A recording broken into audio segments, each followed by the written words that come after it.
Hello, my name is Beck. Welcome to my spoiler thoughts about season 1 of WANDAVISION. Before I jump in, this is not technically a review, it's more my discussion and my thoughts and my feelings about how I responded to WANDAVISION. So if you want to discuss spoilers, jump down and chat to me in the comments. Also let me know what you liked about this, because there were a few things that I liked, but they all came with a caveat of I liked this but I didn't love that thing about it. So I'd be interested to hear your thoughts about what I'm about to say, because I'm coming at this from a different angle than I feel like a lot of fans will. So I'm a huge reader, obviously, or there's a lot of books around me. So I know what I like to see in a story, and I know what I want from characters and world building, for example. But in addition to that, I'm also a big Marvel fan, but I haven't read the comics. I'm a big fan of the movies.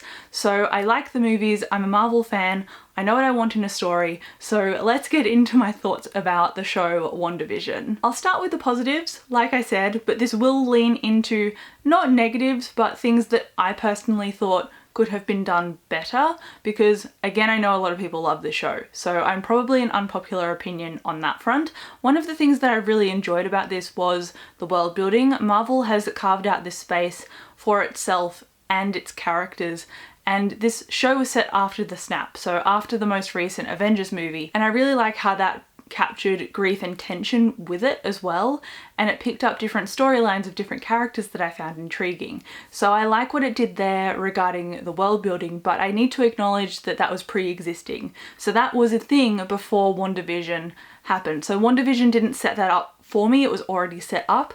So I can't give all of the credit to WANDAVISION for doing that because it was already pre-existing, if that makes sense. I also really liked the themes of grief, specifically with Wanda, although I will caveat that with saying surely her brother's death was enough grievance for her to feel this depth of sorrow, rather than just seeing Vision, her romantic partner, pass away and then feel alone. I guess it's more like a bucket is too full situation, rather than a single moment that is quite fraught with tension and trauma, triggering her or making her react in a particular way. It was a sequence of events rather than just Vision's death, and I think the show didn't portray that to enough degree for me to understand that. Logically, I can look at the show and talk myself into this reasoning for it and go, okay, well, obviously her brother passed away, she was traumatized as a child, her parents are gone, her and her brother were the only things left, Vision and her were the only people left, I guess, as a couple after the Avengers, but she had friends. So in terms of her being lonely and going through grief, Vision wasn't the only one there who could have helped her out. So I'm not really sold on that aspect. I think she could have created WANDAVISION, that scope, without Vision's death, or her grief in response to Vision's death. I think she could have done that obviously for her brother's death, but I'm assuming she had people around her then, but I also know that she had people around her during the aftermath of the Avengers. So maybe it's a bucket too full kind of situation, like I said, but there were some parts of that I was like, it's not clear cut and it's not explained enough, and ultimately I felt like a lot of the show WANDAVISION just wasn't explained enough for me. Like, it had such brilliant potential, and that's one of the things that I adored about it. But when it came down to characters like the actor Evan Peters, who was playing Quicksilver, her brother, from an alternate dimension, I was like, this is amazing. She is going to encounter her now alive brother from the X-Men universe. This is going to meld together now, because I think Marvel now owns Disney, which owns X-Men or something. Either way, it's all now under one scope and one umbrella, so I thought this was like an amalgamation of those things. And so I think, like a lot of people on the internet, I got very excited about his appearance, and that episode was probably my favorite of all of them, but it just didn't follow through. The reason for sidelining his character later on was that Agatha was controlling this person with her cursed necklace, and then it got pulled off and he was like, I don't know who I am, I don't know why I'm here. So is he still the same Quicksilver? Like, he's still that character, and I think that's going to be explained later. Maybe that was just one of the threads that was left over from the end of the season, but it introduced it really strongly and then it didn't continue on with it. And that's again another gripe that I have with this show. It introduced a lot of things, or it did a bit of a 180 with things, and then it wrapped up some things, very conveniently, and then it just left others. And the Quicksilver element was that for me. It was left because I thought that Monica was also going to be an X-Men in this universe. I thought she was going to become Storm because she was really cool with her glowy eyes and she stopped the bullets in the last episode.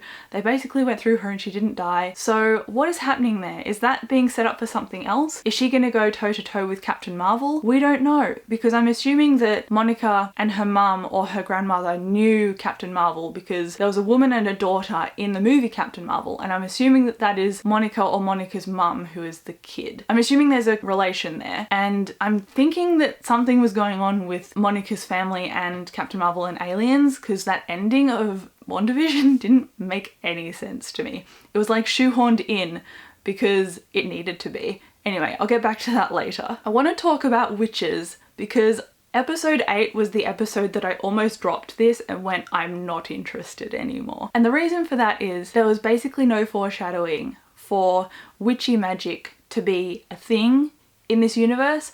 I'm sure it's present in the comics, and I did Google Agatha the Witch to see if she was actually pre-existing, and it showed that she was kind of this on again off again mentor for Wanda, and sometimes she was evil, I guess, but not always. She technically wasn't a villain. It was kind of like a grey area, but in this show she was technically a villain. She was introduced near the end. She helped conveniently wrap up a bunch of plot lines, and then she was completely sidelined, and she was just conveniently sidelined for the plot rather than as consistent with characterization. Wanda says that she's a hero. She releases the town. She doesn't want to torture people anymore, but she goes back on that on one condition and tortures Agatha Witch.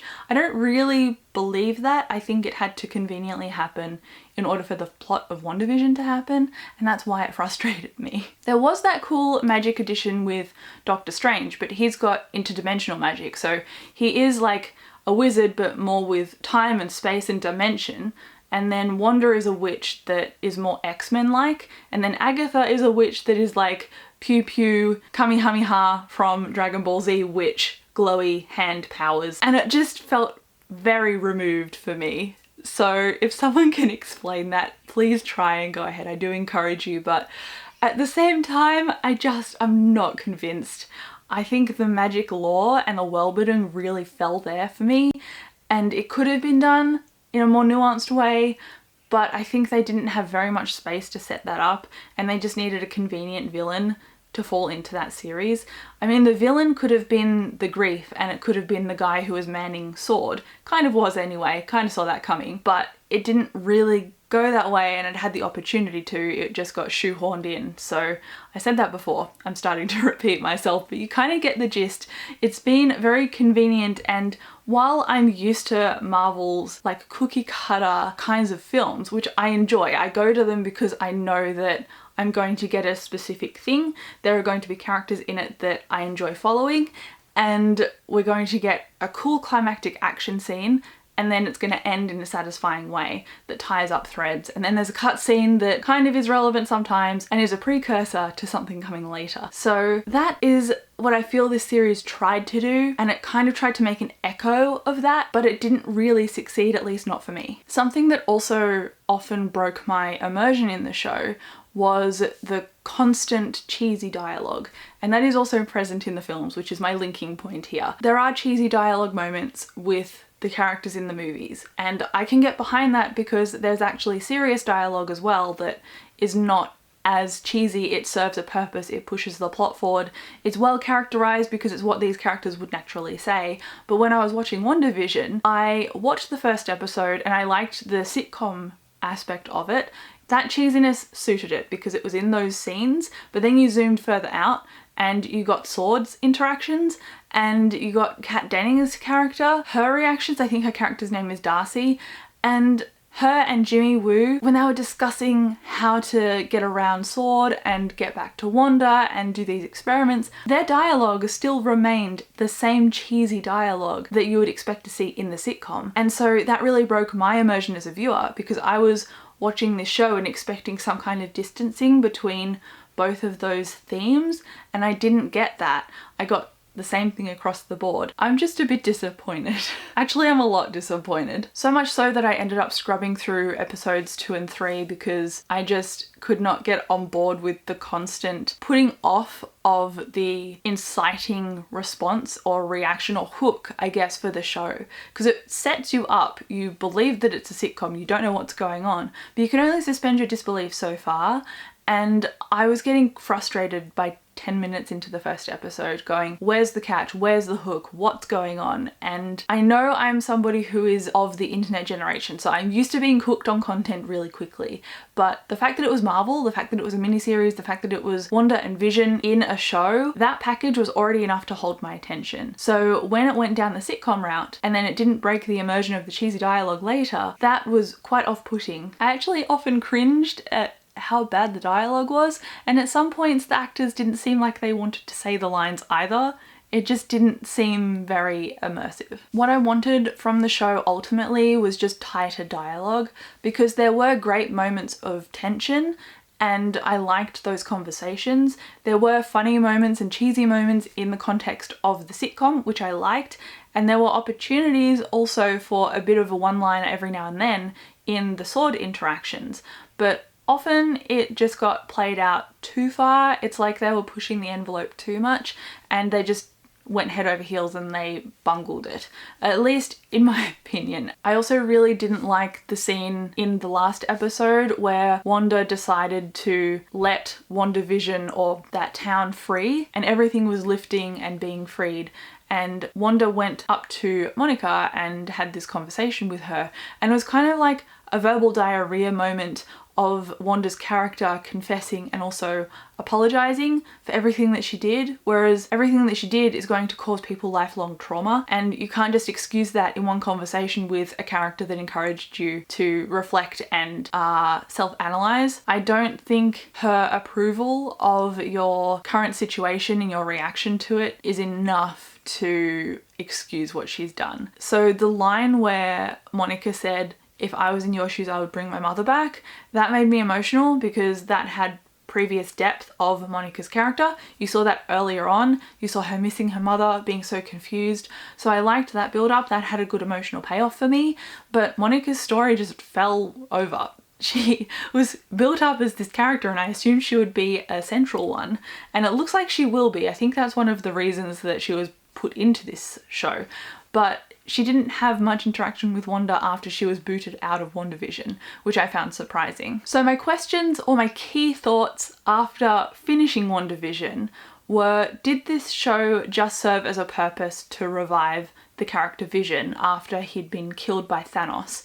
And I really didn't like the ending with Vision. I liked how they did that knowledge transfer thing, so they did like the Simba thing and transferred the memories. So essentially both of them were the same Vision with the same histories, and so White Vision still left and then hologram Vision still stayed.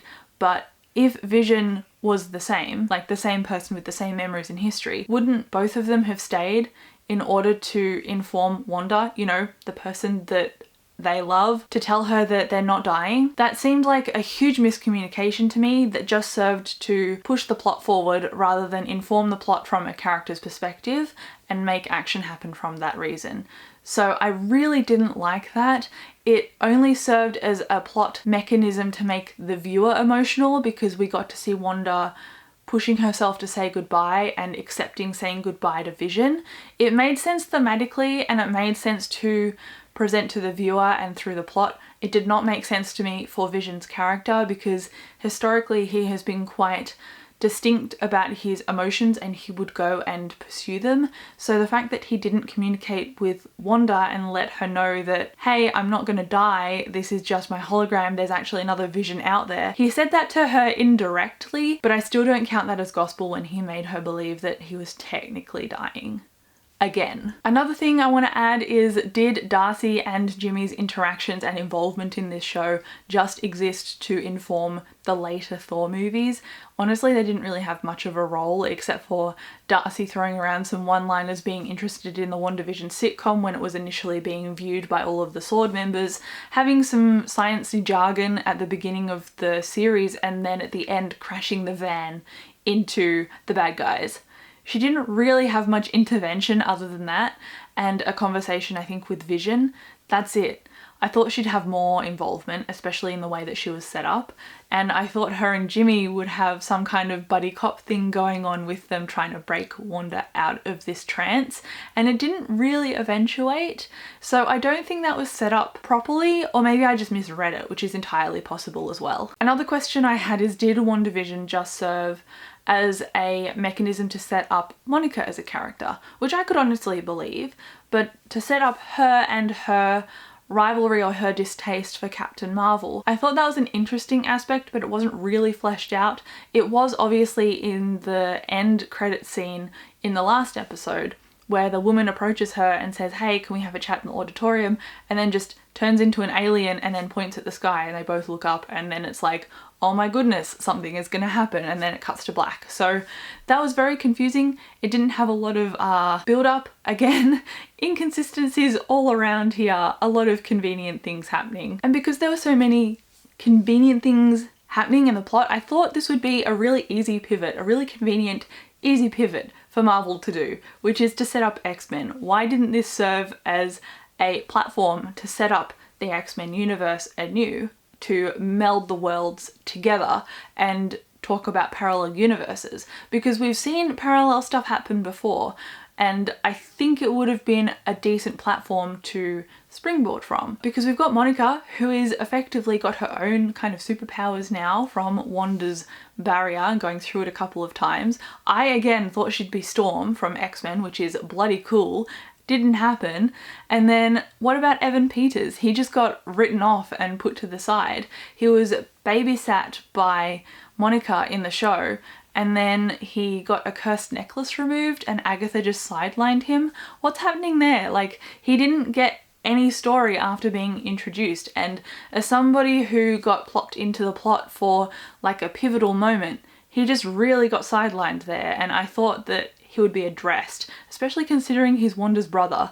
That is seemingly significant, and then it just didn't go anywhere. So as you can tell, I have a lot of gripes with this show. I don't know if I would watch a season 2, honestly. It would have to be leagues better in the writing and dialogue than WandaVision was, season 1. This also doesn't give me much hope for Falcon and the Winter Soldier, and I'm a huge Loki fan, and this really doesn't give me a lot of hope for the Loki show either. The way that Marvel has captured their characters in a TV format, it doesn't seem to have the depth that you need in a film, or the budget that you need from a film. It was like Marvel on a budget. A lot of the special effects, especially in the last episode with the big battle sequences, seemed capped. And it's like Vision had a conversation with White Vision so that they didn't have to keep going head to head in a battle, so that all that visual effects could be avoided. So there was stuff that kind of capped it and cut it off at the knees effectively. I didn't like the way that Agatha's character got info dumped in the 8th episode. I found that very jarring, and I didn't like how her character was basically submitted to being tortured when Wanda had actively told herself and fought against that when she realized how much of a problem it was. I did like, though, the characterization of Wanda. I liked her progression of emotion, but in terms of characters, she's really the only one that I got any kind of impression from. Vision sometimes, because you got that sense of him wanting to know himself, and I feel like that was fulfilled at the end, but it was just a very bland kind of story arc. And then we also have Monica, who has woken up now after the snap and realized that her mother has passed away. So I liked Wanda, I liked Monica, and I liked Vision, but very loosely I liked Vision's storyline. So again, aside from the world building, which was built up in earlier films, this show was really disappointing to me, and out of 5 I'd probably give it a 2 stars. I didn't actively hate it. There were things I liked about it, but it wouldn't be a show that I'd recommend to people to watch, which would mean that I would give it a 3 stars, and that is also a general enjoyment rating for me. 4 stars is I really loved it, and then 5 stars is a new favourite. 1 star is I hated it, don't bother. So I don't want to say I hated it, don't bother, because that is a bit too negative even for me when I have a lot of frustrations about this show. I just don't think that I would encourage people to go out and watch it. So watch at your own risk, I guess, of disappointment, because I surely was disappointed. So that brings me to the end of this discussion video. Thank you so much for watching. Come chat to me down below and I'll see you in my next video. Bye.